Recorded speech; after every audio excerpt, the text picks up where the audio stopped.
Kom ons lees saam. En 'n sekere vrou wat 12 jaar lank bloedvloeiing gehad het en veel onder baie geneeshere gelei het en al haar besittings uitgegee het sonder om enige baat te vind, maar eerder erger geword het van Jesus gehoor, onder die skare van agteraf gekom en sy kleed aangeraak, want sy het gesê, as ek maar sy klere kan aanraak, sal ek gesond word. En dadelik het die fontein van haar bloed opgedroog en sy het in haar liggaam bemerk dat sy van haar kwaal genees was. En dadelik, toe Jesus in homself die krag gewaar word wat van hom uitgaan, draai om onder die skare en sê, wie het my klere aangeraak? En sy disippels antwoord hom, u sien die skare verdring u. En u sê, wie het my aangeraak? Toe kyk hy rond om haar te sien wat dit gedoen het. Die vrou wat gevrees en gebeef het omdat sy wis wat met haar gebeur het, kom toe en sy val voor hom neer en sy vertel hom die hele waarheid. En hy sê vir haar, dogter, jou geloof het jou gered. Gaan in vrede en wees van jou kwaal genees. Tot sover. In die Christen tradisie was daar die gebruik gewees wat tot stand gekom het baie vroeg hier in die 3de eeu, wat na die dag gekyk het en het opgedeel het volgens die gebeure van die dag. En die doel daarmee was om te dink wat met my gaan gebeur op sekere stadiums van die dag, en dan te dink oor hoe ek bewustelik met Christus daar kan wees. En een van die baie belangrike momente in die dag is ons ontmoeting met ander mense. Die wat ons ken en die wat ons nie ken nie. Die wat ons beplan het en die wat ons nie beplan het nie, wat net skielik hier van die kantlyn af van ons lewe inkom op die dag. Hoe gaan ek leef? Wat gaan ek doen? Wanneer dit met my gebeur in die dag wat voorlê. Nou ek het 'n vriend wat uit 'n ander tradisie uit groot geword het. In my tradisie het ek tot in my teologiese opleiding en ordening nog nooit van dit gehoor nie. Maar tog is dit baie groot, veral in die liturgiese kerk en in die monastiese tradisie. En ek het 'n vriend uit daai tradisie. Ons het baie goeie vriende geword. En ek het na 'n paar jaar wat ons mekaar baie gereeld ontmoet het, agtergekom dat daar iets is omtrent ons ontmoetings. Ek het van ander gehoor wat sekere ervarings met hom het as hulle met hom ontmoet. En ek het agtergekom, want dit is deel van sy geloofsgewoontes. 'n Ontmoeting is vir hom iets baie belangriks wat plaasvind. Hy het 'n sekere ingesteldheid in die oggend, as hy kyk na sy dag en hy kyk wie hy gaan ontmoet, bid hy daaroor, hy wonder oor wat hy gaan sê, hy bid vir die ander persoon, en hy kom met 'n heel ander gesteldheid na daardie ontmoeting toe. En een van die groot goed wat hy doen, is wat Johannes van die Kruis aanbeveel het. Vir die monnike wat hy voorberei het om Christus te dien en gevorm te word, sodat hulle soos Jesus kan word, het hy geleer net nadat jy uitgevind het, die evangelies bestudeer het, begin doen het wat Jesus vir jou sê, moet jy jouself relativeer. En wat hy bedoel het is dat as jy in 'n ontmoeting kom met iemand, dan moet jy nie oor jouself die hele tyd praat nie. Jy moet nie onnatuurlik raak nie. En as daar iets gevra word oor jouself, dan gee jy dit nie, deel dit vrygewig. Maar jou ingesteldheid moet wees om oor die brug te stap in daai persoon se wêreld in. En jy praat oor daai persoon. En ek het dit eers al later agtergekom toe hy my daarvan begin vertel het, en sy hele motief was, en sy vraag aan my was, maar probeer jy nie ook soos Christus omgaan met mense nie? En jy kan amper enige storie in die Bybel vat, en jy kom agter dat Jesus 'n ingesteldheid het. En in die verhaal wat ons gelees het, 3 goed. In die eerste plek, ontmoeting is iets heiligs. Heilig beteken afgesonder. Dit is besonders, dit is eenkant gesit. Elke ontmoeting wat ek het met iemand. Kyk na Jesus. Hy is op pad, nou saam met Jairus. Na 'n afspraak wat hy met hom gemaak het, om na sy dogter te gaan kyk wat siek is. Maar hy kom agter dat hy aangeraak is op die pad. Hy word geraak deur iets, deur iemand. En hy soek daardie persoon. Is 'n vreemdeling. So hier's 'n baie interessante ding. Hy stop nie vir die hele skare en vir almal wat sy pad langs kom nie, want hy kan nie. Maar hy stop vir hierdie een. Dis 'n wyse vertroue wat hy het in 'n vreemdeling, nie 'n blindelingse vertroue nie. En daar is 'n sekere iets wat hom trek tot hierdie persoon. En dit was dat hy aangeraak was. Daarom sê die tradisie dat ons onderskeidend te werk moet gaan. Wat is dit? Moet ek aandag skenk, tyd gee aan hierdie persoon? Is die eerste groot ding. Maar hy tree op volgens die algemene wet. En die wet het gesê in Eksodus 23 vers 9, as jy te doen kry met 'n vreemdeling, dan moet jy vir hom gasvryheid betoon. Jy moet onthou hoe dit was om in 'n land in te kom waar jy 'n vreemdeling was. Onthou jy dat daar mense was wat uitgereik het na jou en vriendelik was teenoor jou en van jou behoeftes ontmoet het. En op grond van daardie hele kultuur, daardie ingesteldheid, stop Jesus en gee hy tyd en aandag vir haar. Nou, net hierdie hele gebruik is iets groots in die kultuur gewees. En in Genesis 18 is daar 'n verhaal wat 'n baie groot aandeel het in die verbeelding van al die monoteïstiese godsdienste, die Jode, die Mohammedane, die Christene.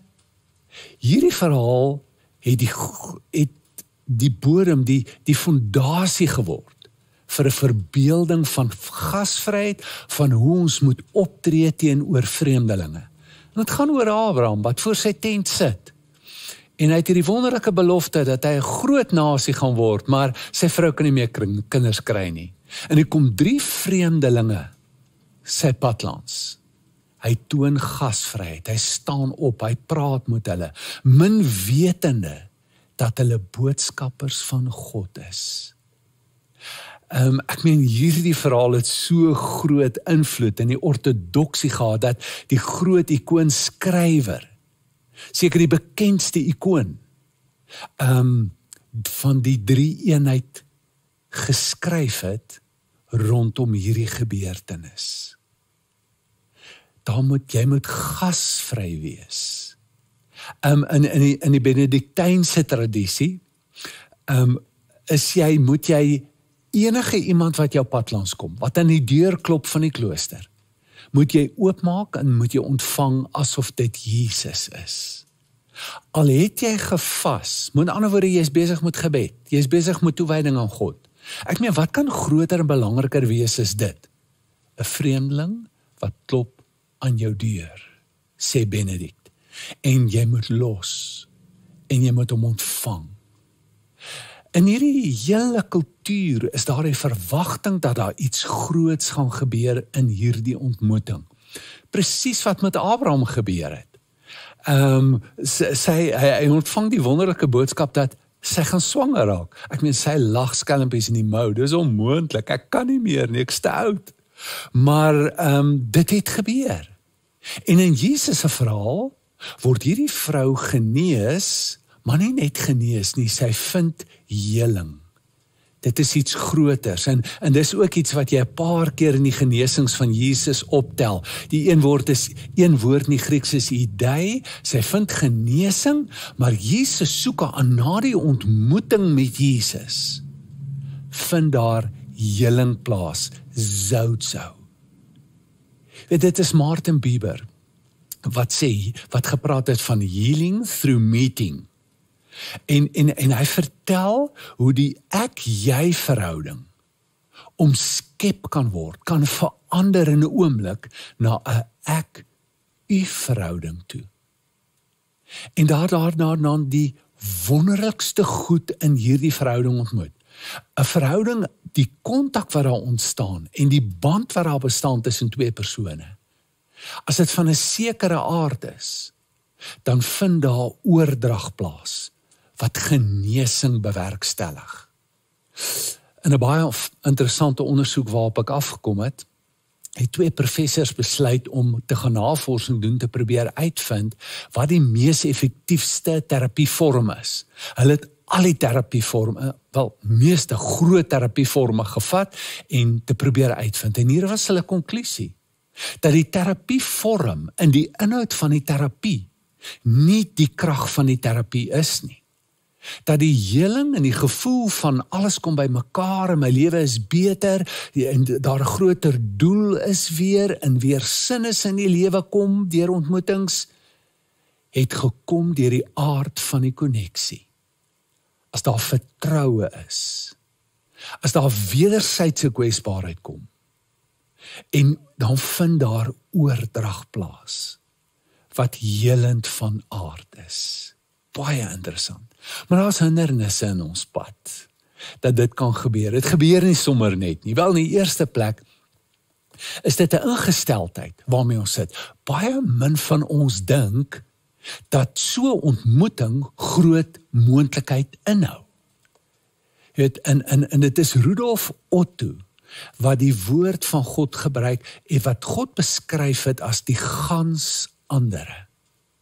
Wat daarop sin speel, dat ons God eintlik nie kan ken nie. Dat God 'n misterie bly, dat ons baie kan weet van hom.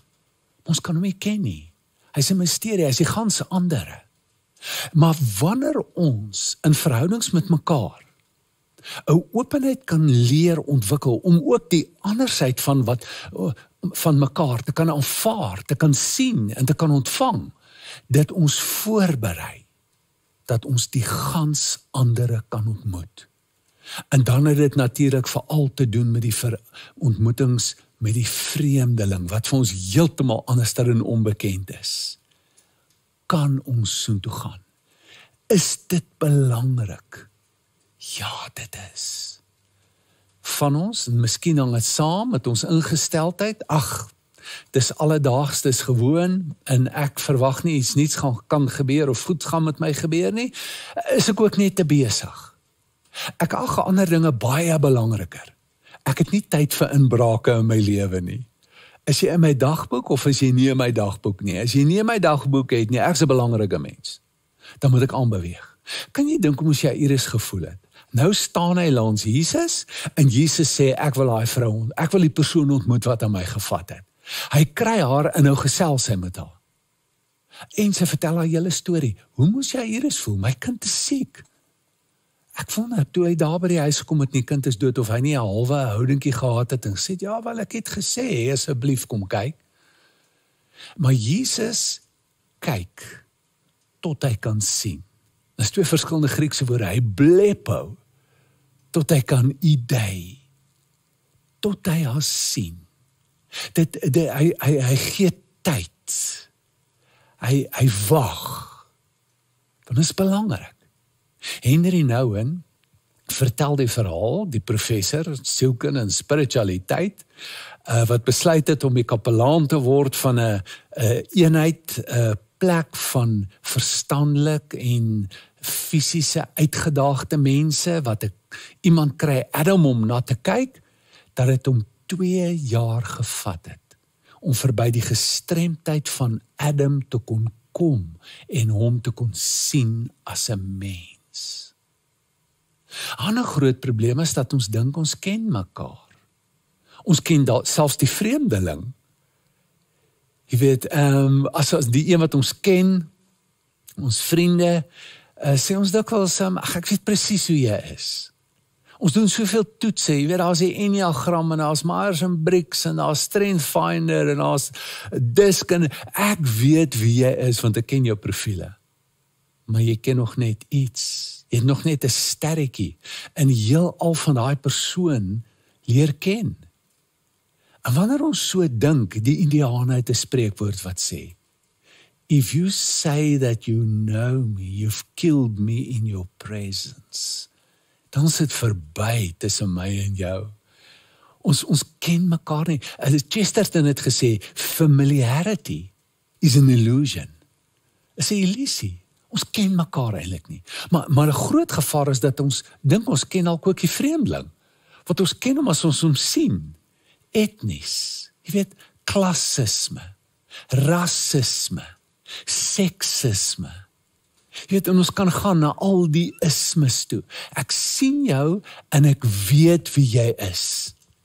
En ek ken jou nie eintlik nie. Jy's 'n vreemdeling. En dit maak ons natuurlik baie keer bang. Hulle is gevaarlik, ek wil niks met hom te doen hê nie. Of dit laat my jou minag. Ag, ek weet presies hoe hulle is, minderwaardig, nie goed ontwikkeld of wat ook al nie.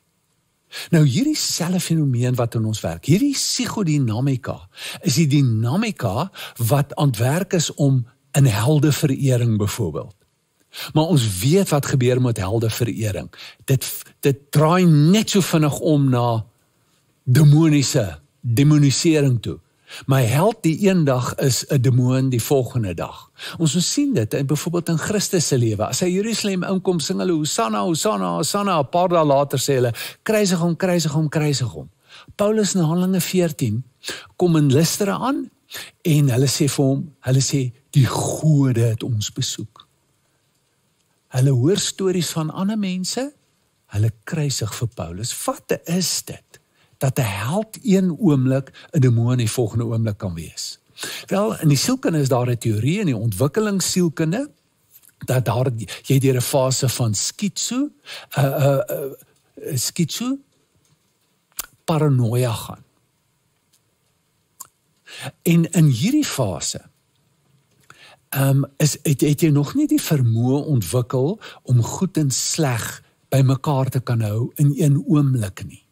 Dis geskei. Jy kan nog nie met 'n paradoks leef nie. En wanneer jy met 'n held te doen kry, of iemand wat jy aan kan projekteer jy op hom, jy idealiseer, jy sien al die goeie goed in hom, en dan is hy net 'n held. Maar wanneer jy ietsie slegs ontdek, dan val jy presies na die teenoorgestelde kant toe, en nou is hy net weer sleg.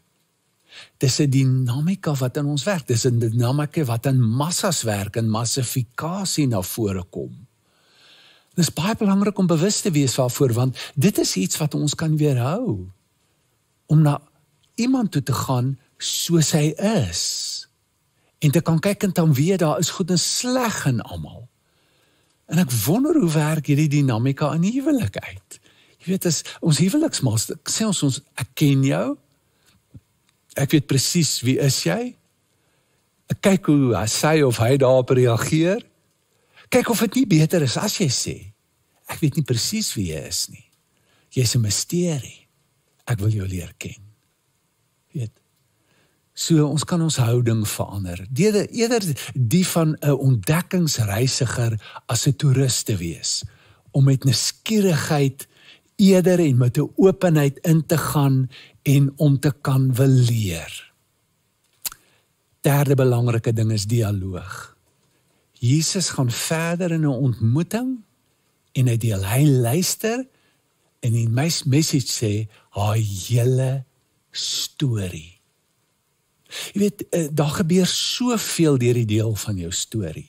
Soveel. Dat daar vandag, jy weet, 'n hele terapievorm tot stand gekom het rondom storie. Narratiewe terapie word dit genoem. Weet jy, net jou storie met iemand te deel, gee jy toegang vir daardie persoon tot jou lewe. Ek onthou, toe my kind sy eerste liefdesteleurstelling met my kom deel. Weet jy, hoe 'n mens kan optree is, ag, dis niks my kind, wat? Dis nog niks, jy moet sien wat het die eerste een met my gedoen. En moenie oor, man, jy gaan oor dit kom, jy gaan nog baie van hulle hê. Nee, kan nie dit doen na storie nie. Jy luister, jy aanvaar. Jy probeer nie oortuig nie. Jy probeer nie, jy weet enigiets soort, en wanneer jy dit doen, en jy sê, ek sien jou pyn, dit is hartseer. As jy kind vra, kan jy sê, ja, dit het met my ook gebeur, en het was ook seer vir my gewees. Jy gee toegang, jy maak openheid, dit bring konneksie, dit alleen het 'n geweldige helende terapeutiese effek op jou. So ons word uitgenooi om te luister, te aanvaar, nie te proseliteer nie, jou te probeer maak soos wat ek is nie. Nie om 'n debat in te gaan in die argumente te wil wen nie, maar eerder te ervaar hoe 'n persoon anders is. En miskien is dit wat die werkwoord van andering kan beteken. Ek sien jou uniekheid. Die effek kan geweldig groot wees op ons. Wat gebeur met jou ekkigheid, hoe jou lewe verruim word, vergroot word, en hoe het al die moontlikhede insluit om God te ontmoet. Vir hierdie vrou wat met Jesus ontmoet het, hoor sy Jesus praat met haar. Dit is groot as die woord van God, die algemene, as die Bybel, die rema, die logos woord van God, wat met jou praat en in jou begin lewe. Hy noem haar dogter, geliefde kind, sê jy het vrede, die gemoedsrus, kalmte wat in jou kom. Wees net. Jesus sê, as jy dit met vreemdelinge doen, gaan jy met my te doen kry. Jy gaan uitvind, dis ek wat jou daar ontmoet. So waar is jy? Is jy dalk op 'n plek waar jy 'n geweldige geslote lewe begin leef, totaal ingekeerd op jouself? Weet, is jy bewus van hoe jy omgaan en of jy 'n openheid het? En of jy selfs moeite doen het, jou ingesteldheid wat jy het teenoor ander. Gaan jy terug na jou ervaring om te reflekteer? Waarna toe word ek uitgenooi? Raak jy intentioneel? Ervaar jy iets van die krag en die verandering in jou lewe deur oor die brug te stap? Kom ons bid saam. Vader, baie dankie dat ons die kinders kan wees, geliefde kinders. Dankie vir hierdie lewe wat U vir ons gegee het, om dit ook met ander te deel. Help ons om met wyse vertroue om te gaan, te kan oopmaak teenoor ons vriende, maar ook teenoor die vreemdeling. Ons vra dit in Jesus se naam. Amen. Ontvang die seën van die Here en gaan in vrede. Mag die genade van die Here Jesus, die liefde van God en die gemeenskap van die Heilige Gees met jou wees en bly. Amen.